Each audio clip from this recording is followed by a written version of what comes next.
श्री स्वामी समर्थ. रथसप्तमीची सगळ्यांना खूप खूप शुभेच्छा.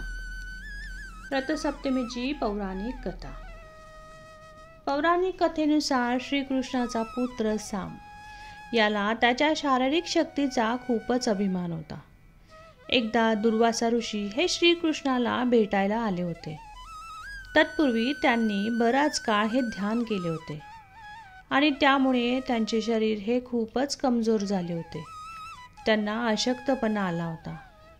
दुर्वासा ऋषी यांची शारीरिक स्थिती पाहून साम जोरजोरात हसत दुर्वास ऋषींचा अपमान केला.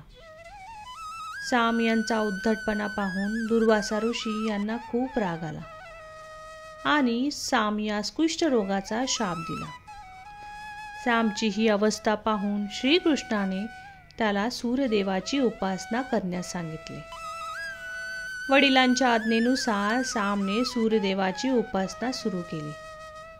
सामच्या उपासनेने प्रसन्न होत सूर्यदेवाने साक्षात प्रगट होत त्यांचा कुष्ठरोग हा बरा केला आणि सूर्यदेवाच्या कृपेने सामला त्याचे सदृढ आणि आकर्षक शरीर पुन्हा प्राप्त झाले.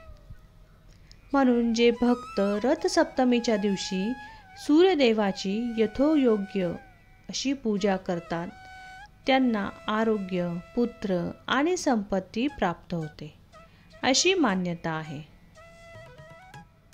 तर दुसरी पौराणिक कथा अशी आहे, गणिका नावाच्या महिलेशी संबंधित आहे. या महिलेने तिच्या संपूर्ण आयुष्यात कधीही दान धर्म केले नाही. जेव्हा या महिलेचे शेवटचे दिवस जवळ आले तेव्हा ती विशिष्ट ऋषींकडे गेली आणि म्हणाली, गुरुदेव, मी जीवनात कधीही दान केले नाही, मग मला मोक्ष कसा मिळणार? यावर ऋषी म्हणाले की माघ महिन्याच्या शुक्ल पक्षातील सप्तमी म्हणजे रथसप्तमीला दान द्यावे.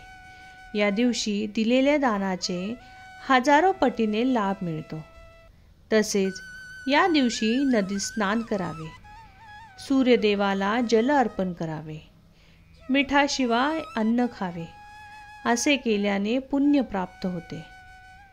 वशिष्ठ ऋषींनी सांगितल्याप्रमाणे गणिकेने रथसप्तमीच्या दिवशी व्रत केले आणि काही दिवसानंतर गणिकेचा मृत्यू झाला आणि तिला स्वर्गलोकात स्थान मिळत तिला इंद्राच्या अप्सरांची प्रमुख होण्याचं सौभाग्य मिळालं.